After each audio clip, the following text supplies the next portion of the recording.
It was a chill, dank autumn night.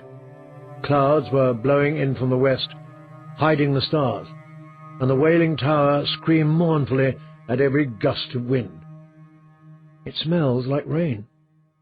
Arya did not know whether that would be good or bad for their escape. No one saw her, and she saw no one. Only a grey and white cat creeping along atop the guard's wood wall. It stopped and spit at her, waking memories of the Red Keep and her father and Syrio Forel. "I could catch you if I wanted," she called to it softly. "But I have to go, cat." The cat hissed and ran off. The Tower of Ghosts was the most ruinous of Harrenhal's 5 immense towers. It stood dark and desolate behind the remains of a collapsed sept, where only rats had come to pray for near 300 years. It was there she waited to see if Gendry and Hotpie would come. It seemed as though she waited a long time. The horses nibbled at the weeds that grew up between the broken stones, while the clouds swallowed the last of the stars. Arya took out the dagger and sharpened it to keep her hands busy. Long, smooth strokes, the way Syrio had taught her. The sound calmed her. She heard them coming long before she saw them. Hotpie was breathing heavily, and once he stumbled in the dark, barked his shin, and cursed loud enough to wake half of Harrenhal. Gendry was quieter, but the swords he was carrying rang together as he moved. "Here I am," she stood. "Be quiet, or they'll hear you." The boys picked their way toward her over tumbled stones. Gendry was wearing oiled chainmail under his cloak, she saw, and he had his blacksmith's hammer slung across his back.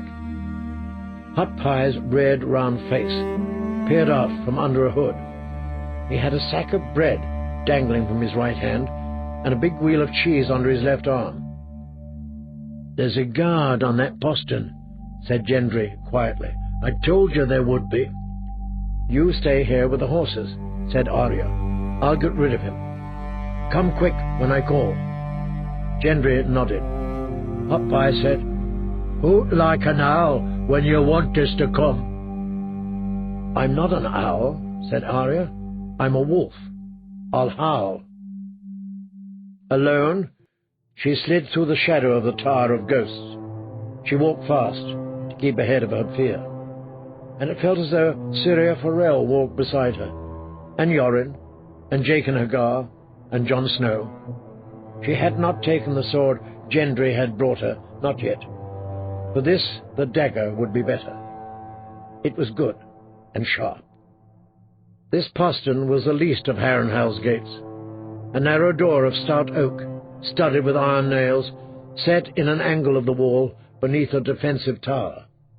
Only one man was set to guard it, but she knew there would be sentries up in that tower as well, and others nearby walking the walls.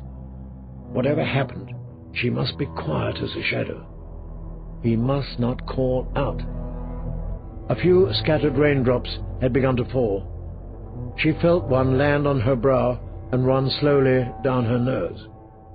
She made no effort to hide, but approached the guard openly, as if Lord Bolton himself had sent her. He watched her come, curious as to what might bring a page here at this black hour. When she got closer, she saw that he was a Northman, very tall and thin, huddled in a ragged fur cloak. That was bad. She might have been able to trick a Frey, or one of the brave companions, but the Dreadfort men had served Roose Bolton their whole life, and they knew him better than she did. If I tell him I'm Arya Stark, and command him to stand aside? No, she dare not. He was a Northman, but not a Winterfell man. He belonged to Roose Bolton. When she reached him, she pushed back her cloak so he would see the flayed man on her breast. "Lord Bolton sent me." "At this hour? Why for?" She could see the gleam of steel under the fur, and she did not know if she was strong enough to drive the point of the dagger through the chainmail. His throat. It must be his throat. But he's too tall. I'll never reach it. For a moment she did not know what to say. For a moment she was a little girl again and scared, and the rain on her face felt like tears. He told me to give all his guards a silver piece for their good service. The words seemed to come out of nowhere. "Silver, you say?" He did not believe her, but he wanted to. Silver was silver, after all. "Give it over, then." Her fingers dug down beneath her tunic and came out clutching the coin Jachin had given her. In the dark, the iron could pass for tarnished silver. She held it out and let it slip through her fingers. Cursing her softly, the man went to a knee to grope for the coin in the dirt, and there was his neck, right in front of her. Arya slid the dagger out and drew it across his throat, as smooth as summer silk. His blood covered her hands in a hot gush, and he tried to shout, but there was blood in his mouth as well. "Valar Morghulis," she whispered as he died. When he stopped moving, she picked up the coin. Outside the walls of Harrenhal, a wolf howled long and loud. She lifted the bar, set it aside, and pulled open the heavy oak door. By the time Hotpie and Gendry came up with the horses, the rain was falling hard. "You killed him!" Hotpie gasped. "What did you think I would do?" Her fingers were sticky with blood, and the smell was making her mare skittish. "It's no matter," she thought, swinging up into the saddle.